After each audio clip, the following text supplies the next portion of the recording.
bonsoir très chers amis internautes. Ça dépendra de l'heure à laquelle vous aurez à suivre cette émission chez Nancy Kassongo dans votre chaîne Eco RDC. Là, je dis toujours un grand merci à papa Jean Chibo Chiboaboa qui fait en sorte que chaîne Izalaraka, en tout cas. Merci beaucoup papa et puis équipe technique et ça là que bon mon ambition la banda kunabino. Là, je dis un grand merci à Peggy Walungwa, merci pour tout et à Kim et pourquoi pas à Boni Estabam, en tout cas merci Nabino Nyonso.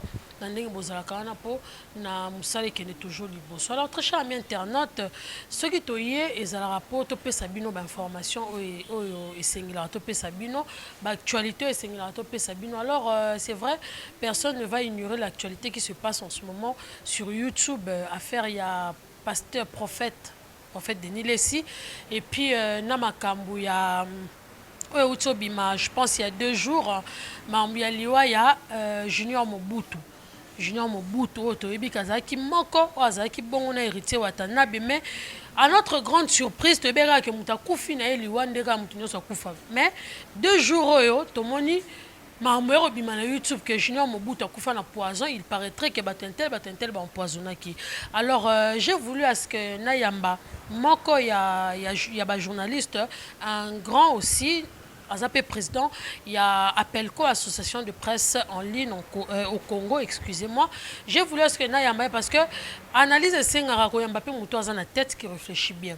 Vu qu'on réfléchit bien, alors il faut que ça musala na bateau bazo yé ba déontologie à musala et puis baza na facilité on a koloba bien et ça la moi bien et puis bateau batala biso no bara baza bana mikete bateau batala biso ba bazo baté donc ya to sala musala to ba batuni no tozo yambe puis batuni no to sala ba musala.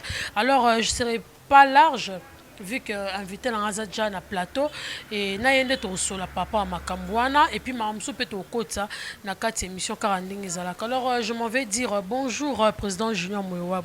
Bonjour Nassika Songo et meilleurs vœux. Merci à vous. Merci. Voilà président, c'est vrai quand on na lobby na annonce nanga Marambezo le coming na YouTube, des fois on déplore, des fois pe tozo zo pe ba leçon na marambezo le na YouTube. C'est vrai ba tout mususu bazo zo la YouTube on a ndenge mususu que YouTube c'est une presse si je peux dire ainsi permettra que tozo ba information car ndenge zalaka.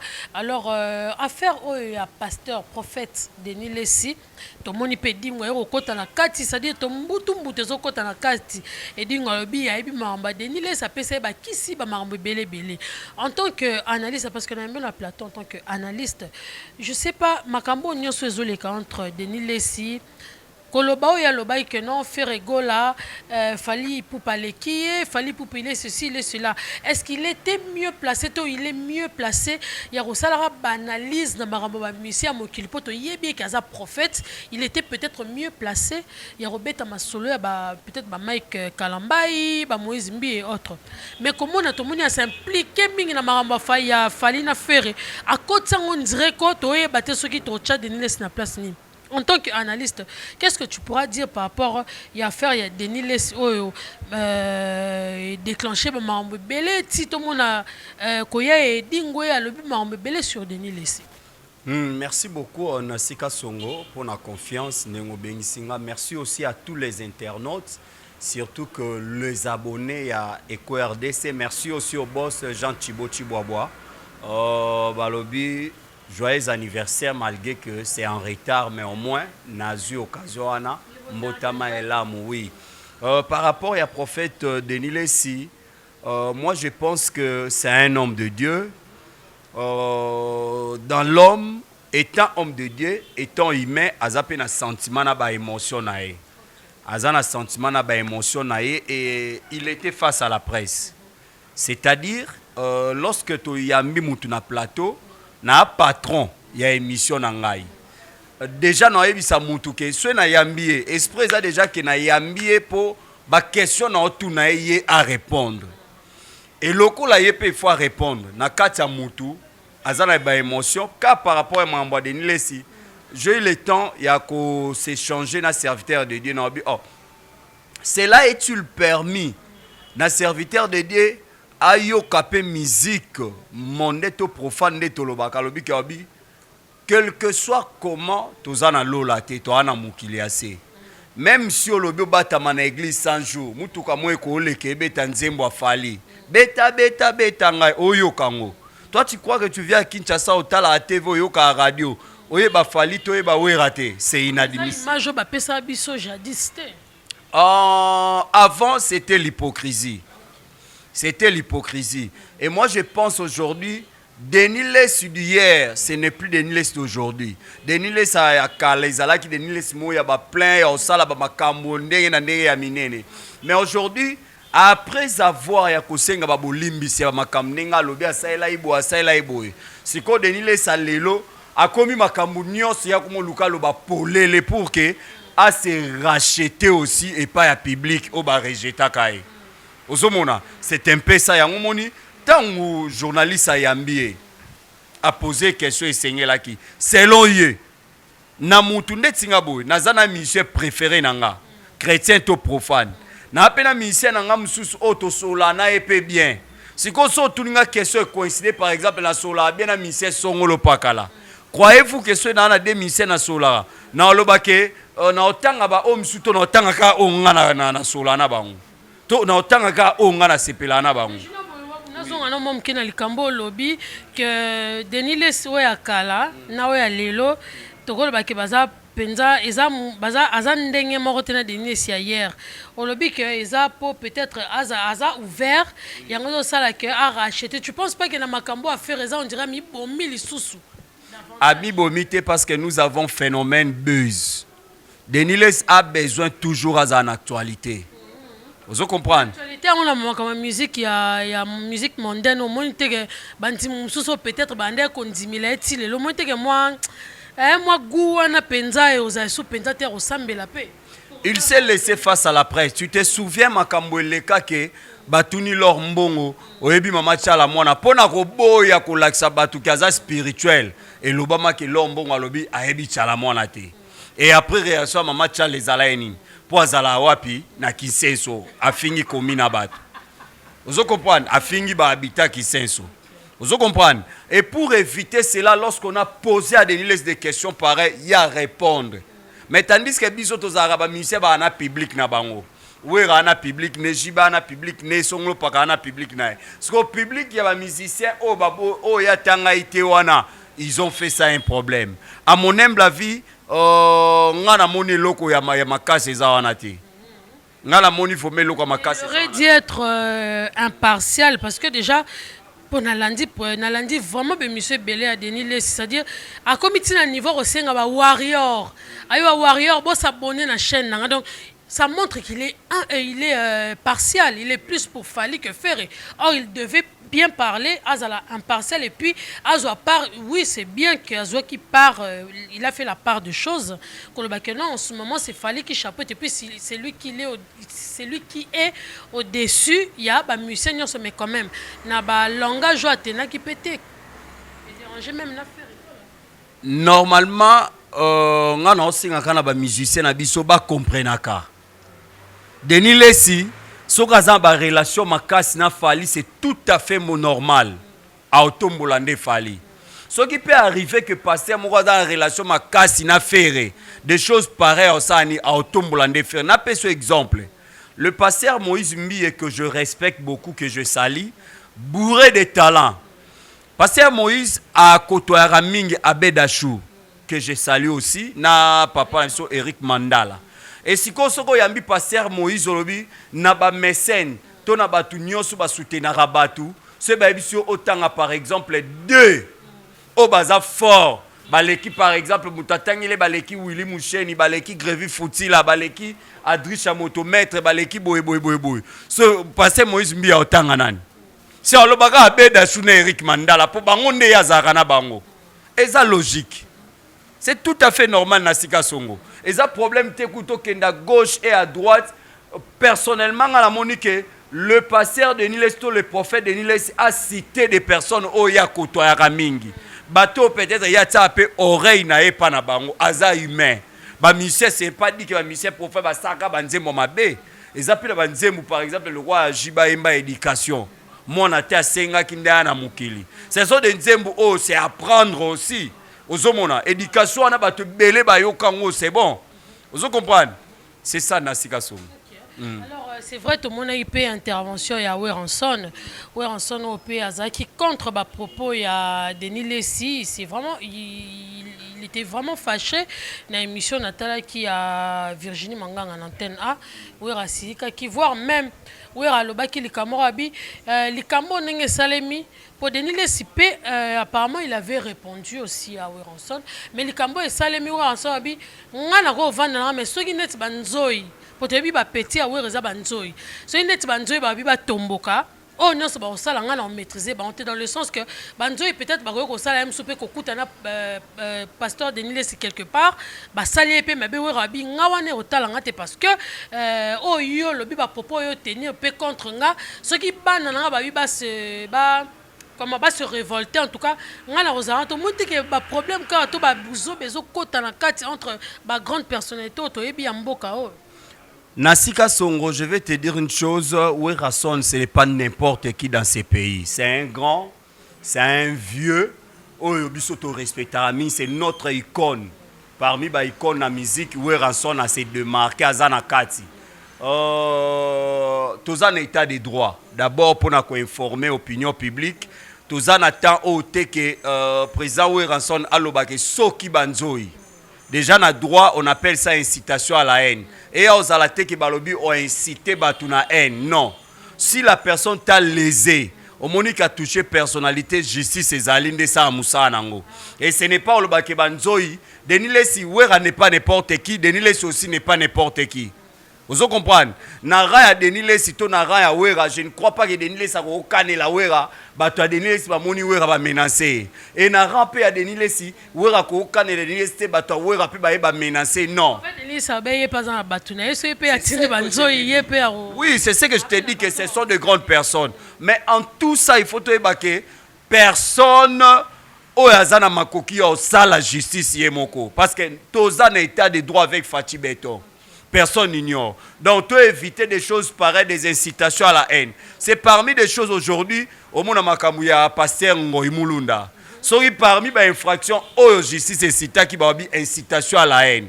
Vous comprenez?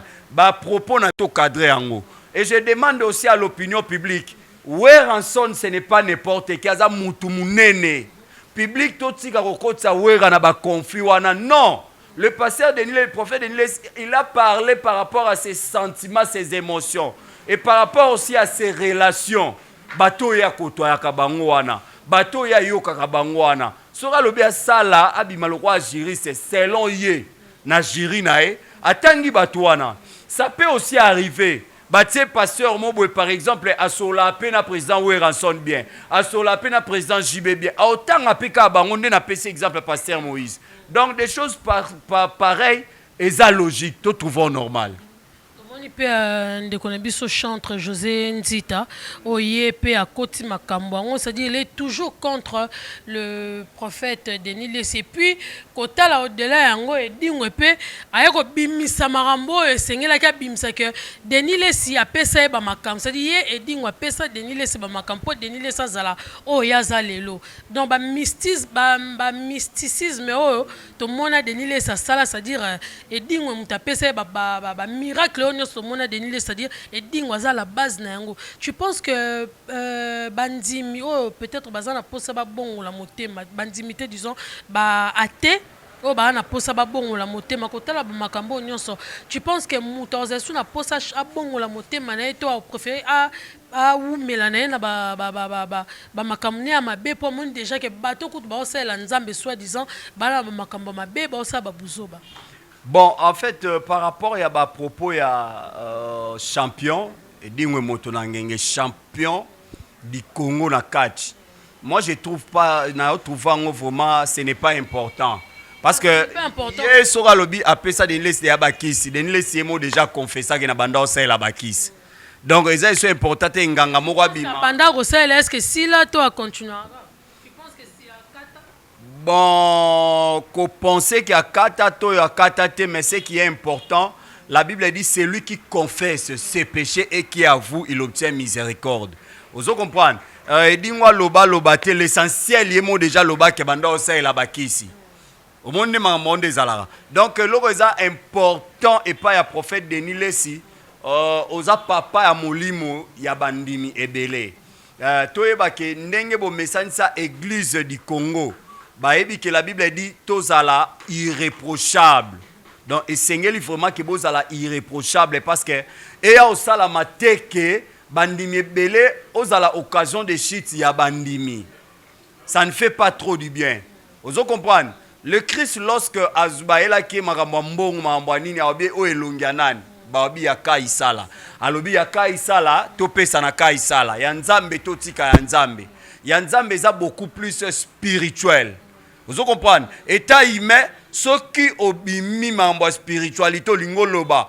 Il faut le bien que là je parle plus en tant qu'un homme, je parle en tant que citoyen congolais. Mais quand tu n'as pas demandé la permission par rapport à ça, on te considère comme étant un homme spirituel. Vous comprenez? Conseil que je parle en tant qu'homme. Oui, tout à fait. Il faut que je parle comme étant un citoyen congolais. Vous comprenez? Donc c'est par rapport à ça, tika ba musicien chrétien profane. Basa la parcours na bango bakotsa lipa wana bakotsa kwanga na bango wana. Il y a des choses pareilles ce que vous allez par exemple au sala par exemple hit parade ne batuni obongo c'est autre chose mais ça quand même hit parade té ya musique profane. Vous comprenez? Donc c'est ça. Par exemple, je n'ai pas besoin de hit parade. On a été au lobe, comme hit parade, en tout cas, tu préfères Sougara, voilà, en tout cas, là, j'en profite pour saluer Monsieur Roger Madidia. Merci pour tout et Gim Fumoussi. Babi kalate na ozo kitana mboka ya papa nao donc bambote na yo et puis na batunyo so bolinga en tout cas ba gros bisous na bino Angela Simir et Simir ba Angela bambote na docteur Gloire en tout cas merci pour tout et puis voilà alors c'est vrai président Junior Tobi Mamba Denis Lessi c'est vrai que boki ndenge président Junior alobi ozayi Abi ba propos na ye, abi te po mutuni nte alobi po na ye, donc ça n'engage que lui tout ce qu'il est en train de dire. Alors c'est vrai to beti lisolo parce que déjà lisolo ya président Denis il y a prophète Denis Lessi to mettre un peu entre parenthèses mais parlons na likambo vraiment o esali rage makasi président Junior Moyowabu. C'est vrai musala to salaka ngala lo baraza musala moko très noble. Ils sont vraiment très nobles. Et même bateau bosa na kati, à tous nos parvenus, mais yeba que musalo est très noble. D'ailleurs au salango, yeba au salango na ba précision à makamsu au sala bien.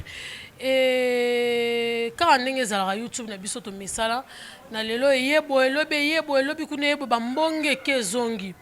Alors 2 jours passés on a suivi, j'ai suivi particulièrement Marambo Ezoleka, et pas à l'époque, je dirais, équipe nationale, ils avaient constitué la Karine Mokonzi, Jaël Cho, René Abiri, Janvier, Cynthia Wadol et autres. Qui tellement ébélé, Junior Diasso, voilà, les Ketchou, et Nyamakor, donc qui vraiment ébélé, oh, Basaki, Aruna, Basaki Bongo, équipe nationale. Alors là, on est sali que Marambango et sous makasi c'est par rapport à Liwaya Junior Mobutu. Junior Mobutu te dit que Moutou Koufaka. Nous tous nous sommes passagers, tout ça là. Et Charlie Mobutu, excusez, Charlie Mobutu. To vandika boto moni ni numéro comme mis na ba page na maman Songi et puis pas Marie-Laure na les news des stars que Junior Moyowabu a été empoisonné par Karine Mokoun. Qu'est-ce que je dis? Junior Mobutu, c'était Charlie Mobutu. Donc voilà. Charlie Mobutu a été empoisonné par Karine Mokondi. Ah, alors, ils ont empoisonné par Karine Mokondi, parce que affaire Otozoloba, ils ont le Kambouya Liwa. Or, le Kambouya Liwa, il m'a rappelé Batoumsika, parce que Bobomi être au hasard, donc comment je peux dire? Être au hasard cher pour la famille, au hasard qui cher pour la famille, qui cher peut-être pour la banane, bande connaît ba camarade nae.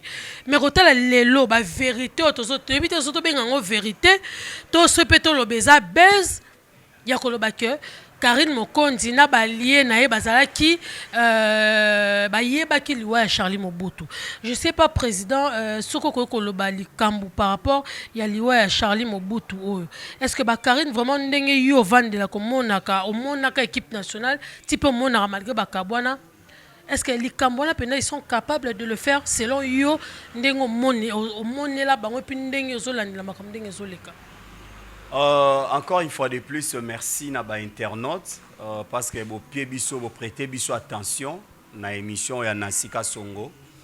Merci na ba oyanga déjà. Là je vois maman Doris Lema na Londres, maman Georgette Mafuta na Londres, mamie Nzongo na Londres, mamie Coco et aussi mon vieux Adrisha Motomètre. Bon séjour déjà na Mboka Awa. Par rapport à la question Anna. À tout seigneur, à tout honneur, le respect n'a pas de concert nabiso, n'a pas confrère nabiso, ba constituer ka équipe nationale. Au tangi ba onion, au tangi ba combo, ba oba libanda, clin d'œil à vous tous, ba oba za awa aussi ba le ketchu ba Rena Biri, ba Niamakor, clin d'œil aussi à vous tous. Moi je pense que la personne qui a dit ça c'est Jaël. D'abord.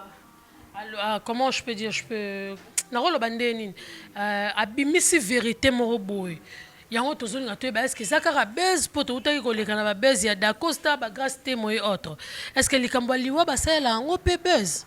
Bon, je pense que Charlie Molbutu aza na famille biso to alaki na deuil ya Charlie on a assisté. Je crois na deuil ya Charlie, je me souviens nga na telema kutu ensemble na ba musiciens.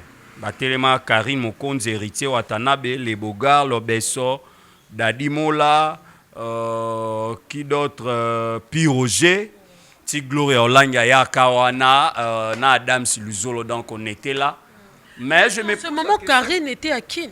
Oui, Karine était à Kin. Jour, Ezaki Nangalema. Charlie Mobutu Korebimi, Karine Mokonzi était à Kin. So Tali, Ezobela. So tali na vidéo na sala na PSB Planète Solo là bien. C'est moi qui a commencé à faire l'interview na Karine Mokonzi ne Bemba Charlie. Na sala interview na Karine ataki wata lobo na lipeka boy. Na zutan gloria ya opesa mbote sili na ye Karine kutalinga kolobate tellement ka moninga na tie micro à lobby na sala interview. Après que ça na Karine na zui gloria na meme mupanzi na sali pe na gloria olangi kaka na ebembe. Je crois que j'étais la première personne na salle interview na Karine jour ango ana ngam na salle interview na Karine. J'ai fait aussi l'interview le même jour na gloria olangi. Corps ebimi toke na cortège ti to lelaka na kana bango na kitambo. Na kana kitambo corps ezalai wana tozala ba gilet botalata batadinga là on était vraiment nombreux la presse.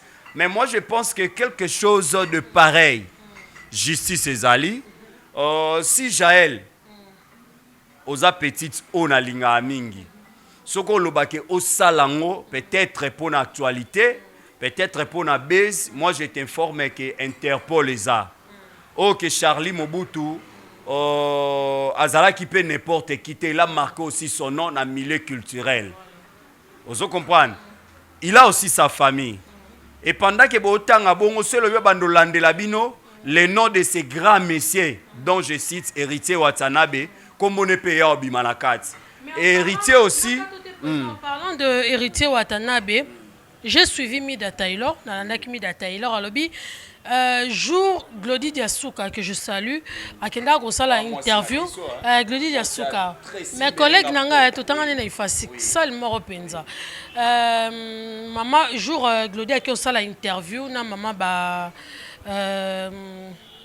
comment Charlie Mobutu a Gosala interview maman na kitambo maman ba Charlie Mobutu alobi liwa ya mwana nga euti pa ya wata te me uti na bato bazara tout autour ya wata bato bazara tout autour ya wata entre autres ba Karine bazara ki ba bras droit ya héritier Watanabe sans compter peut-être ba bureau. Je pense pas que Jaël n'a d'une part PM soit moi vérité moi ça l'a caché quelque part.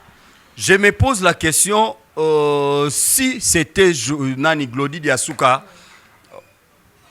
na vidéo nae. Glody je te salue maman na Preston, monté ma Tracy Mbelenga pro mon ami. Monteur na ngai alisanga bana Congo. Soki ezali bongo, je crois que lenga Congo eza chaîne à munene. Na kati lenga Congo ba archive wana ezali. Le roi eza mambo justice, famille ba Charlie se ba fungoli dossier et senga ba preuve wana ba télécharger makambo nyonso. Vous comprenez? Mais qu'on vanda lisusu na omi tout na ba question mais équipe nationale se ba sa bomba bomela Charlie Mobutu pour na problème nini. est-ce qu'ils avaient un conflit notoire na kati? Problème il faut mitu nangwana parce que ba onyo so ba la ki se ba ceinture ya wata ya la team. Vous comprenez? Faut tout na mais concert nga Jaël ko bimise loko bongo. Bon mususu ko zala peut-être aux animé pe na makila na e ezotindo loba yango pe ndekwa lobi. Mais so eza bongo te Interpol les a même ba fundio en Interpol. Ba na facilité justice et lando partout. Vous comprenez? Mais so ke eza bongo bandeko nga mort d'homme.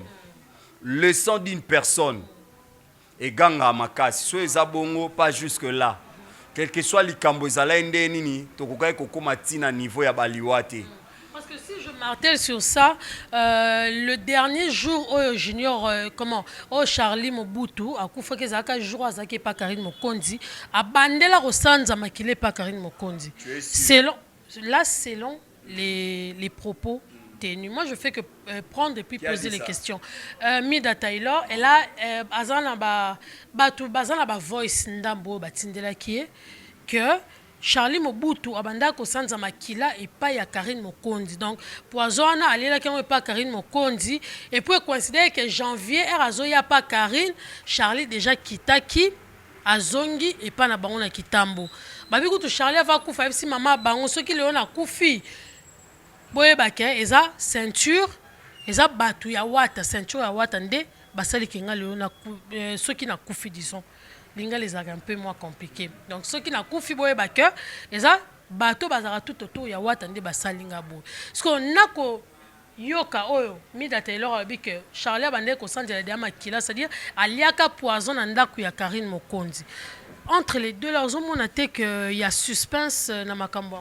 Bien sûr que suspense est ali, mais Nebembe à Charlie, je ne sais pas vraiment trop parce que l'équipe me colle belé.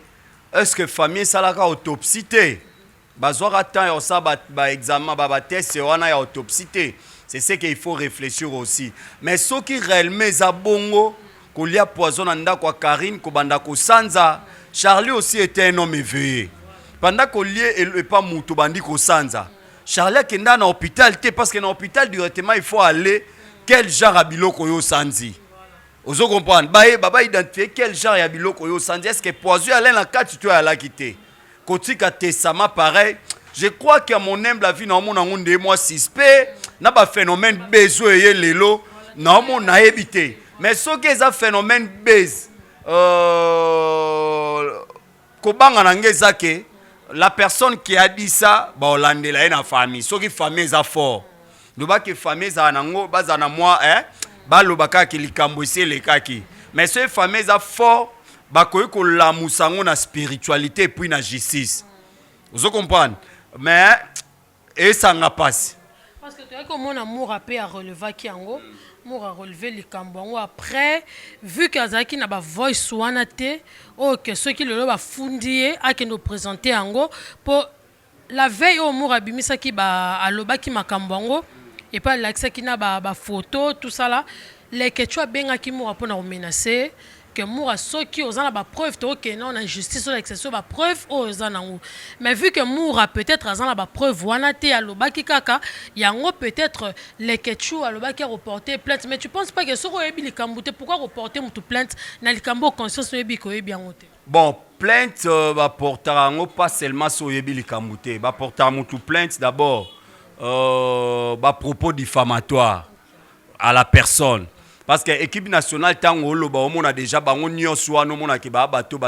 stars dans le monde des médias en ligne. Pendant que l'équipe nationale, c'est comme si ce qui est vrai, ils ont déjà des propos diffamatoires. Vous comprenez?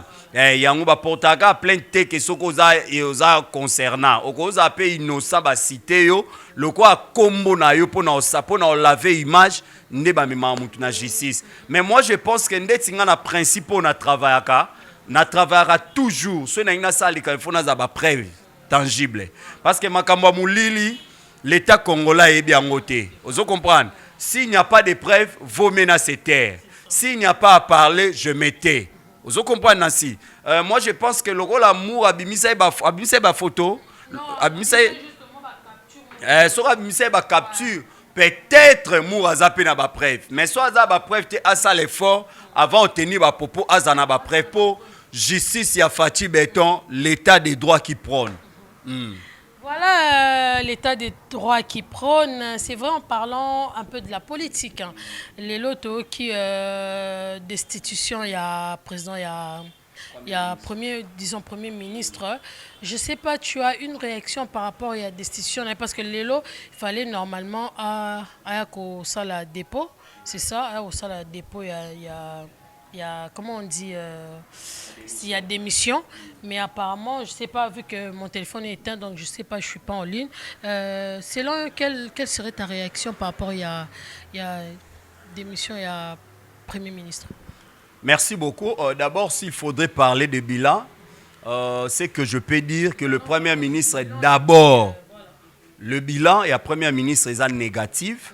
Tant qu'on a le bilan, tout ça peut bilan dans l'ensemble.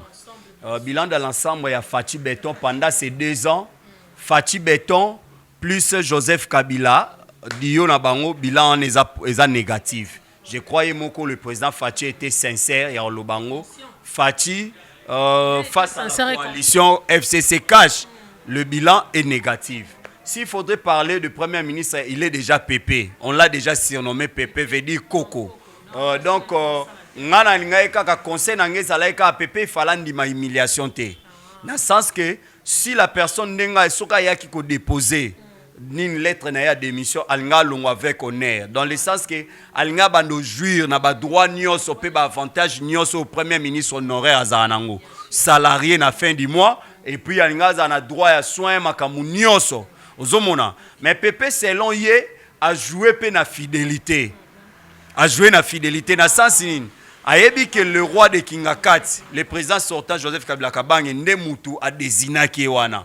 Alors que non, le roi la mutu a désigné inga pesa inga pifo quand même. Na compte à rendre nae. Azupe poti na Lubumbashi ayo kapé le roi soka olobanini. Mais jusque là, ngana tozana émission, on ne sait pas tozuitana nous ya ozwa suitité, mais selon ngai Pépé il fallait longwana honneur. Fallait longwana honneur. Oui, certaines choses ezalara ce mutu moko aye pa na bino ayo bundisa mama abino abeti mama bino mbata tangu yo bima otuna na onte faut enchaîner nanu après yo otuna problème nini Pépé sikoyo abangi OK Pépé il fallait agir kaka mbala moko si mako pesa le roi rapport mais ya monique avec le roi déjà ba to benga kaide ya China Rambo avec China Rambo so sali bongo ke kuna risque azo banga déjà bakiai. Donc, il y a un peu pas le baki na keka na respecté muto a pesa un pifo. Donc, moi personnellement, je suis d'avis. Il y a destitution et PP. Moi, je suis d'avis. Parce que le président, pour travailler malamu, il faut gagner majorité. N'enga gagner majorité wana. Basa la loi formateur ba eti aza déjà nommé. Basa la gouvernement moko ya malamu. Voilà, on a juste voulu faire un point sur la politique, hein, parce que nous, on n'est pas trop politique, mais vu que c'est l'actualité, on n'en peut rien. Il fait 14 mois, tout chamo linzaka na kati ya politique. Alors, c'est vraiment ramener sur tout koloba junior moyowabu. Je ne sais pas s'il y a un conseil, quelque chose à dire par rapport à Makambouya Denile, et puis surtout Makambouya Liwa Charlie Mobuto, parce que je tiens à rappeler, à signaler que ça les solo à Liwa. Ils ont dit que Makambo a présenté. Vous comprenez un peu? Donc, s'il y a un conseil ou quelque chose à dire, tu peux t'adresser à l'internaute, particulièrement à l'équipe nationale ou certainement à Hollanda ou à RDC. Je vous laisse le micro. Merci beaucoup, Nasika Songo. Je crois que ce qu'il faut appeler ça Toli, déjà que la présidence va travailler par rapport à réglementer YouTube. Et YouTube est wenzete, eza pula été. Biso baye, tozomi lobela ke tozaba pandisango. Toyeba ke nous avons deux sortes de journalistes. Journalistes formels na informels. Par formation, journaliste inepe azali. Par formation, bato ya ifasik, bato ya ina animation culturelle, basepe, pe bato ba centre nyonso bazui ya formation. Mais toi aussi oza parachutiste na boulot na biso. Au moins ça l'effort au prôner sur l'éthique et la déontologie journalistique. Et moi je pense que ça l'a bien makasi. musalo to sala lelo to sana biso ba base to sa ba délire mais lobby ozala papa Moura, papa Lekechu, papa maman Karine. Papa Moura, papa Lekechu. Donc lobby ozala bongo les enfants. OK, un jour oza papa Moura, Lekechu pe papa Lekechu. Oui, ba obenga yo papa et puis ozoba koko oza pena belle famille. Vous comprenez? Tozonga déjà dans les bons. C'est ce que j'ai aimé. Lekechu oyo toyebaki avant aza Lekechu alelote. Il a fait des sommiers pour nous zonga aluka à laver image banda koma na chaîne nae. Coup de chapeau confrère. Bongonde tozo linga tokota tozonga na éthique na déontologie journalistique. Conseil eza likambo mort d'homme. Bossa nango blagité. So que za base, s'il vous plaît, bo arrêter moragie wana avant que famille a se saisir na makambo oyo. Et aussi côté, il y a l'homme de Dieu prophète Denis Lessi que je vais faire l'émission ce mercredi dans ça des émissions nae. Ba o ba contacter nga, oza ba question, oza ba suggestion. Numéro à Junior Mouabo, ils ont plus de 43 89 67 48 671. Botin de l'anga questionnaire, nabino botin de l'anga suggestion. Mercredi, na oyamba passé prophète Denis Lessi. Comme ça, on a tourné ma question par rapport au bino public. On a Junior Mouabo na respectaka, na opposé yango. Vraiment l'homme de Dieu, évangéliste Biko Raemba, tozonga na liloba. Toyaki na mokili pona kosala kama bete ndeko sosola tala lelo bandai na molimo lelo suki na nzoto donc totika nzoto basal na nzambe tozonga vraiment na évangile parce que la Bible déclare que Jésus revient bientôt. Dans les bientôt nous avons le présent, nous avons le futur, mais ce qui est vrai, il revient bientôt. Ngana baksaka il revient très bientôt. Vous comprenez? Nzamba lola pambola bino pona attention au prétenga. Merci na baonyos balinga nasika songo ba ope balinga Junior Mwewabo. Merci aussi à ma maman chérie maman Henriette Kapinga o abotangai. Merci na maman Georgette Mafuta. Merci na maman Mami Nzongo. Merci na maman Doris Lema personnalité TV. Merci aussi à toi Mami Coco na London. Merci na Elbus Nzongo le manager Elbus Ngombo plutôt Elbus Ngombo le manager international en France kuna na Lyon. Merci Naba Onion Sola, je vois Sanias. Merci aussi à toi et Siko Zali. Merci na famille Waleba Mobimba, Samuel Waleba, Papa J, Tanti Fabien Waleba, Aaron Waleba, Wana Libota Nangai, Bana Tata Mwasi Nangai. Merci na ba Nyo Sobolinga Kangabo retrouver Ngai na Ekomon TV Placeau Nazali, c'est ma chaîne privée. Nasi, merci aussi pour la président Toko Kitanabiso. C'est vrai qu'il y a Ozoloba, excusez, il y a Ozoloba question moko uchoye langa mutu ama mamuka ba YouTube, c'est vrai. Président Toucho mon la pose à peine acteur comédien. Toucho mon Ada, Raïs, Fendi, c'est-à-dire on dirait les olekate courant zolega sousté, on dirait Raïs a paille, Fendi à quel côté na Ada patikali moro, on comprend pas. Oh bah Fendi moi particulièrement, je connais plus Fendi chez Ada. La preuve même en qu'on vend des pas Ada. Il vivait chez lui mais quand lelo ba kabwani, je sais pas si tu as un mot par rapport à kabwani la bango Fendi, Raïs et puis Ada. Bon, il faut yebelo moko, toi tu l'as connu chez Ada parce qu'ils sont des amis. Mais moi, personnellement, je les ai connus dans le groupe. Il y a président Bobo Mano. Pas président Bobo. Moi, je parle, il y a vie actuelle. C'est-à-dire que tu as que Moutouloua a d'atteindre, ma pas bombe pas naé. Au-delà, à cause peut-être un déco, votre travail n'est pas bobo. C'est pas du tout facile. Hein. Bon, on a la côte de Tatami, na Presaka. Kolobake, ce n'est pas du tout facile. Et ça, c'est facile parce que dans le théâtre, dans le cinéma, dans le biso congolais, tu as plus que la famille. Plus que la famille. Mambi la belle kuto yemba je crois na nzembu ya ki camarade ya bomwana tango mosusu le kakabonde ko lwa yo na Flore Makinis le cas de abondeko yo na Samantha Ifoje le cas de abondeko ngana Flore Makinis le cas bondeko le cas bondeko na ba mosusu te na Flore Makinis le cas Samantha Ifoje Flore Makinis le cas bondeko Samantha te. Ah bon, il faut comprendre que Yesu bakabwana pena jida, ndenge pe Fendi bakabwana adailunga, ndenge pe yo bakabwana Samantha Ifoji, mais ce qui est vrai, so Yesu bakabwana na jida. C'est tout à fait normal adape bakoyeko kabwana Raïs bakoyeko kabwana pena Fendi. Eza non normal. Musala batika na bango ndeza musala bakuta. Oza binemi, ce batie biso to kuta na producteur, atie biso scène moko to jouer. To jouer. Rancœur ezala te. Ba rancœur ezala après événement. Nga il faut na jouer ma casse, il faut jouer ma casse. D'ailleurs na scène même biso na concurrence loyale. Vous comprenez? Pour que na pesa le meilleur nanga parce que na scène ezanga na beto tuki yo pozongisi.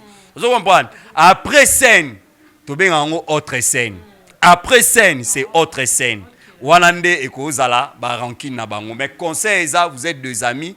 Le linge, ça, c'est lave en famille. S'il y a à réconcilier, s'il y a à négocier, s'il y a à se pardonner, l'humilité précède la gloire. Bossa la yango. Moi, si négociation, ils allaient rater. Ezala nango. Moi, j'ai aussi des amis. Otozwana pe na bamambwa basi, mais négociation, to sala. Ezala nango. Basi baza ba fanatique na biso. Basi apoto. Baza ba fanatique na biso, moi je les appelle comme ça. Baza ba fanatique na biso. Eza le roi ba producteur ba to apoto. Ba to apoto moni a entretenir relation na Sika Songo. Mais na kuzo entretenir pe na Flore. Na kuzo entretenir pe na journaliste musu, na comédienne pe mususu. Vous comprenez? Yo atinde la go $50. Ba oma kuto uta poto aye na $500. Ebi ke na $500 oyo 50 eza ya ono bimanaye. 50 eza pe ya ona obimanaye akaboli yango mutu moko azana ketch ana jean ana debody azana parfum. Vous comprenez? Donc eza normal, ce sont nos fanatiques. Soka ye officiellement na famille wana komi mubal no. Mais officieusement comme ça, moi je les considère comme étant deux amis ba fanatiques. C'est tout à fait normal. Voilà, merci Président Junior, tu parles toujours bien, Yango, frère vraiment Yambao. Voilà, nous sommes arrivés à la fin de notre émission d'aujourd'hui. Là, je dis un grand merci à Papa Jean Chibo Chibobois. Merci Papa pour tout. Merci comme ça à Peggy Walongwa, Boni lui là, Gaël, hein, Gaël, ton nom m'échappe en tout cas. Gaël Bambo Tenayo, équipe Nyonso, il y a EcoRDC, Hakim, notre monteur, je fais de gros coucou. Merci comme ça à toute ma famille, à ma maman, Brigitte Mondo, à mes enfants, la mienne Elina Kassi, Steve Tarita, je vous amour. À toutes les personnes qui nous suivent à chaque instant, na EcoRDC, en tout cas merci à vous. N'hésitez pas de vous abonner massivement. Merci à toutes les personnes qui m'écrivent. Notre maman, ton nom, maman Léonie Kombo Soukan et Congo, si je ne me trompe pas, maman Léonie et Congo. Merci na Nyonso, en tout cas. Moi, je suis arrivée à la fin de notre émission. J'ai oublié qui Nabosa tellement ébélé. Boni Esteban Bambo Tenayo. Bosa tellement ébélé. Roger m'a dit merci pour tout. Nabatunyo Sobolinganga. Toruta prochainement na élément Moussoussou. Bye bye.